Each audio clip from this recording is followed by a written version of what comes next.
Welcome back to High School Backups Podcast. Today, we are going to cover the NBA, one NBA team in particular. We're going to talk to you about what the hell is going on in Los Angeles, particularly what the hell is going on with the Los Angeles Lakers. Let's talk about it real There, quick. Obviously, this team is 2-6 currently and currently losing to the Cleveland Cavaliers by 17 when they had an 8-point halftime lead.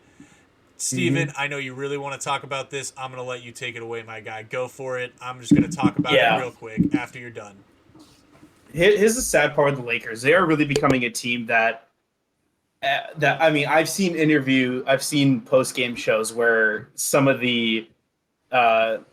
the personalities on that show are literally walking out because they're sick of talking to the Lakers last year. So here's the thing: LeBron is doing pretty damn well. He's averaging what 25, 26 points per game, you know, and what is it? AD has definitely been able to is definitely showing some very good flashes, but I this really seems like a team that I really expect so much more from. The Nets are a different story. The Nets are so noisy. It's like they have talent, but we know they're going to fail because of everything about them.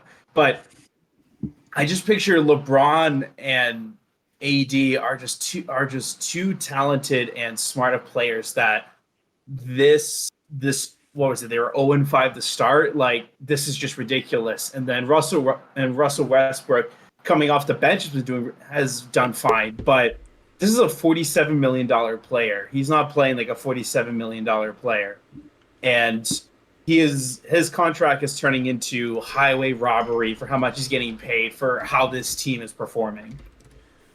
No, and I mean, I'm with you with Russell Westbrook. At least for the first 5, 6 games of the year, he looked absolutely atrocious. And I mean, he literally scored 2 points and said he thought he played solid. That's not Mm-hmm. gonna that's not gonna fly. My biggest issue with the Los Angeles Lakers right now is this is an organization that celebrates championships, and after Darvin Ham Mm-hmm. got his first win, they celebrated like they won a title. Like, bro, you're 1-5. Yes. Mm-hmm. Like, I get being happy for your coach, but dog, you are 1-5. Nobody should be celebrating. Mm-hmm. Zero You're people. one in, and you're 1 in 5, and you know you're lose. Here's the thing with a team: when you have a player like, especially like LeBron, when you're going up against the GOAT, you need to go into this game. You need to go into the playoffs, especially if they're able to make it. First off, you need to go into this game with this big, impressive aura to you that's got to intimidate other teams because then that can make them crack under pressure. You're coming in a team that people are scared of the Lakers. Who like Who's if scared of them? the I don't know who's scared of them. Nobody is. Nobody. And as a franchise, for many, aside from just how your season's going to go and for championship wise, like this is an embarrassment to your franchise. The Lakers are legendary back in the days between what was it, Magic and Larry Bird, or when LeBron came in for his first year with the Lakers and then they won the NBA championship. Where the hell has that been? The team's pretty much the same since it was then, but you aren't, you have a lot of older players and you have this success you think you're going to have is going to run out because a lot of these guys are near the end of their careers. And I just, they're putting in so much money and so much hype into a team that's just underperforming. And that's just sad to look at. Here's the bigger issue with the Los Angeles Lakers, right? Barring Russell Westbrook, LeBron's playing fine. Mm. I want to get to this later, but nobody's blaming AD for some godforsaken reason. We got to talk about that. Yeah. So if you have a big three or a core of LeBron, AD, and Russell Westbrook, you have to surround them with shooters. Those guys are guys that score on the interior. AD can shoot the ball a little bit. LeBron can shoot it a little bit. We all know that Russell Westbrook struggles shooting the ball from the perimeter at this point in his career. He's never been great at it, but when he was in his prime, he was at least decent. They're shooting as a team 28% from three. Their two best shooters are Austin Reeves and Matt Ryan, who are both averaging over about or around 43% from three, but they're only taking 2.5 and 4 threes a game respectively. LeBron is shooting 7 threes a game and is at 20.7%. He's at about 21% from three. AD Yeah. is shooting only 2 a game, but he's at 23%. Lonnie Walker is shooting 5.5 and is at 31.8%. Russell Westbrook shooting 4. He's got 27.6%. Like, all of their main guys who are taking threes are shooting at a clip lower than 32% from three-point line. That is not sustainable in today's NBA. Like, I get it. If you want to have LeBron and AD and all of these guys go nuts on it, cool, that's fine. But you need to surround them with shooters or it's not going to work. And obviously, this isn't working. They are 2-5, about to be 2-6, with a collapse in the second half against the Cleveland Cavs. And don't mind you, the Cavs are a good basketball team, but this would have been a big win, and they blew that. So And I mean, hate it. And the Lakers are in a really bad spot too, because when you want to focus on getting towards a championship, if you're struggling to shoot threes, this is not good. When some of the teams you have to go through are teams like the Golden State Knights, where Steph Curry basically forced LeBron to become a better three-point shooter. So you're going to need, because if you have teams that are much more efficient shooting threes, that means they're going to be able to, if they get a lead and they're able to shoot and you give them that space, you're going to find yourself in the deeper hole. And if you can't do the same, then it's just going to get worse for you. You think you're going to be able to shoot inside and just hope, get a couple layups? You think you're going to be able to win on that? No. So this team, the fact that they just have to find ways to win, or they're trying to struggle just to get their record to 500, is bad. And now that you can't get a lot of points on the board, it's just, they're in a hole, and they have like little ladders, and they're able to climb out. I can't with the Lakers, just with, being able to come back against teams that can definitely, get a lot of threes on you and put you in a deeper hole. It's just really tough to be able to climb back up when you're just not able to score like that. And it's sad to see this for LeBron. No, let's talk about this game specifically today, right? I checked in on this game at halftime because I was curious. They were up 62-54 in the Cavs. AD, I believe, had 17 points, and I think Russell Westbrook had 17 points at halftime. LeBron only had 12. I'm looking at their stats with a minute and a half left in the fourth quarter. Anthony Davis, 19 total points. Russell Westbrook, 19 total points, meaning they both scored combined under 10 points in the second half. LeBron had 12 points at halftime, and he's got 27 right now. You can't have AD and Russell Westbrook disappear for entire halves. Like, it cannot happen. I think Russell Westbrook had 8. No, he might have had 5 assists. I forget what it was. But he had anywhere between 5 and 8 assists at halftime, and he's only got 10 right now. Like, you cannot disappear like that for an entire half. I absolutely hate it. First of all, because I don't want this to be the way that LeBron goes out. I guess LeBron, for anything you can say about him, whatever you think about him as a person or his political views or whatever else, LeBron is, if not the greatest basketball player of all time, the second greatest basketball player of all time, and this is not how he deserves to go out. No. Like, he deserves to go out competing, and the fact that he has 27 points right now and the Lakers are down by 14, ridiculous. Like, I get it. Again, the Cavs are a good basketball team. They have interior defense. They have shooters with Donovan Mitchell, Darius Garland, Kevin Love, all this talent that you can name, including Jared Allen, who can put in buckets and defend the rim. But this is not how LeBron deserves to go out. And I absolutely hate it for him, and the Lakers organization needs to figure it out. And it's LeBron has a tough climb to, if he ever wants to be, really become, considered the GOAT. He already has a worse NBA Finals record, NBA Finals record than Michael Jordan, and to still playing at this high level and yet to really not show at all, unfortunately it's just gonna kill his legacy, where at the end he couldn't rally his team to even make it to the playoffs. It's one thing, let's look at Tom Brady for a second. He lost in the playoffs, but he got us into the playoffs and almost had a comeback. That's not a bad legacy to end off on. Granted, he didn't, but that's another issue. but now LeBron is struggling to get to the playoffs in general. And not only that, it's taking the fight out of him.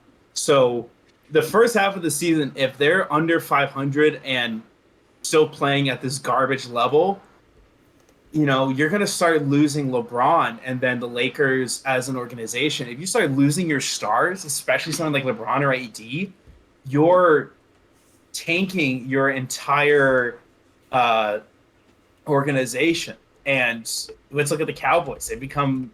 The Dallas Cowboys have become a laughing stock. So are the Lakers going in that direction because they invested money in a washed, highway robbery kind of player? So this is just not good for the Lakers. This may be one of the most important seasons for them, because if they do not turn this around and have back-to-back years with LeBron and AD not even making the playoffs, I mean, this is going to destroy the reputation of this team. And it's bad if the Lakers are overshadowed by the Rams or the Chargers or the Angels. Like if you become the least important team, yeah. But so if you become the least important team in Los Angeles, that's really, really bad for you. I don't think there's a world where they can become the least important team in Los Angeles. I don't think Lakers are just they're too important. But the last point I want to talk about here is, why is nobody blaming Anthony Davis? This man just seems to be free from blame from anything that happens in the Lakers organization, no matter what happens. If they're playing good, it's like, okay, Anthony Davis is good. If they're playing bad, it's like, okay, Anthony Davis is still good. Man is injury prone. I get that. But Anthony Davis last year shot 18.6% from 3 in 40 games. Through 7 games this year, he shot 23%. There are 5 consecutive seasons from 2015 to 2019 through 2019 where Anthony Davis shot 30% or better from 3, and at least it was respectable. Yes. Anthony Davis right now, maybe it's the fact that he doesn't pick up a basketball in the offseason to shoot until 3 days before training camp, but somebody's got to look at Anthony Davis and say, you need to be better. Yeah. I get it. You're playing alongside LeBron. Your numbers are going to drop a little bit in terms of total points because you no longer have to be that guy. But if you're telling me that Anthony Davis, this dude who's supposed to be, an all-star, probably one of the better bigs in the game of basketball, I look at those stats and I see an average big. Yeah, he's good on defense. He's averaging over 2 blocks a game. He's averaging around 2 steals. But I'm looking at an average big man. Yeah, he puts in 23 points a game, but he can't really shoot the 3, so he's one-dimensional. He's got to be around the basket or in the mid-range. And the Lakers need him to step up from 3 and be around that 30% clip. And people need to put some actual... What's the word I'm looking for? They need to hold Anthony Davis accountable. Because he's supposed to be the second part of this big 2, and he doesn't really show it every night. He does not show up every night. And even on nights he does show up, like tonight, it was for one half, and then he scored 2 points in the second half. That's not acceptable. And this is even worse for him, because if you're a big 3 and you're not playing like it, this can definitely be a threat to your career in Los Angeles, where maybe the front office is thinking maybe it's time to move on from him. And you can have there are definitely some very desperate teams that would give up some pretty good draft capital or players or picks to maybe pick up someone like Anthony Davis, thinking, oh, he might just shine for us because he's stuck with LeBron. So now maybe it might be time for for it to be leaked that they're shopping for Anthony Davis, because maybe we're ready to move on from him. And that can definitely be a great motivator, but maybe it's time to start feeling your other options, because if he's not performing how you want, because you can't get Russell Westbrook. I mean, that's not somebody you could shop, because everyone's like, yeah, we're not going to spend this much money on him. But, Anthony Davis for the right price, you might be able to get some really good prospects for him. So could it be time to move off of him? Honestly, if I'm the Lakers right now, I'm actually thinking about blowing it up and just restarting, because of the fact that this just isn't working. That's really all I've got to say about the Lakers, and that's really all I've got to I I feel bad for LeBron at this point, and I never thought I'd say that because I'm not the biggest LeBron guy on the planet. I don't like. I think he's a great basketball player, probably if not the greatest. I recommend Nature Made vitamins because I trust their quality. Kyle, really? They were the first to be verified by USP, an independent organization that sets strict quality and purity What is standards. what? Nature Made, the #1 pharmacist recommended vitamin and supplement brand. Kyle, what is What's, that? what is what? I'm so confused. What do you hear? I just heard a commercial and now I'm hearing like football in the background. What's going on? Oh, I've been hearing weird stuff like that too on here. I have no idea what's going on. I have like nothing open. It's just you guys. What Oh, is that's so happening? weird. Okay, I don't care. All right, ladies and whatever it gentlemen, we're is. having some technical difficulties. Whatever I it was is, just I don't really care. accused. Listen, I feel it had the green thing around rude. you, bro. That's all I know. All right, I'm Yeah, gonna leave it I there. have a That's tweet. really all I gotta say about the Lakers. Whatever, leave it in. I don't care. It was funny, but genuinely, Yeah. I've got nothing on the Lakers, man. They should be better than 2-7, and they're not. Yeah, Correct. and then another thing with the Lakers too. There's a bright side to this that I got to give to them. They are only the second most embarrassing franchise in basketball right now. So hey, if the Nets continue to be a disappointment, that's a conversation for another day. If the Nets continue to make a lot of noise, maybe we might just forget about the Lakers because it's a team worse than you. That is But again- that is another topic for another video, my guy. Yeah. And that's still another reason why it's sad if the Lakers have what's going for them, that they're not the loudest franchise. But we'll see how the season goes. We can definitely revisit this at the halfway point, but we'll see. All right, guys. Thanks for listening, even through the technical difficulties. I hope you loved our analysis of the Los Angeles Lakers and what's going on over there. Make sure to leave a like and a subscribe. Hit that bell button for notifications. Go follow us on Facebook, Instagram, and Twitter at High School Backups. Hope to see you soon. Thanks for checking in. Peace. Be kind to someone.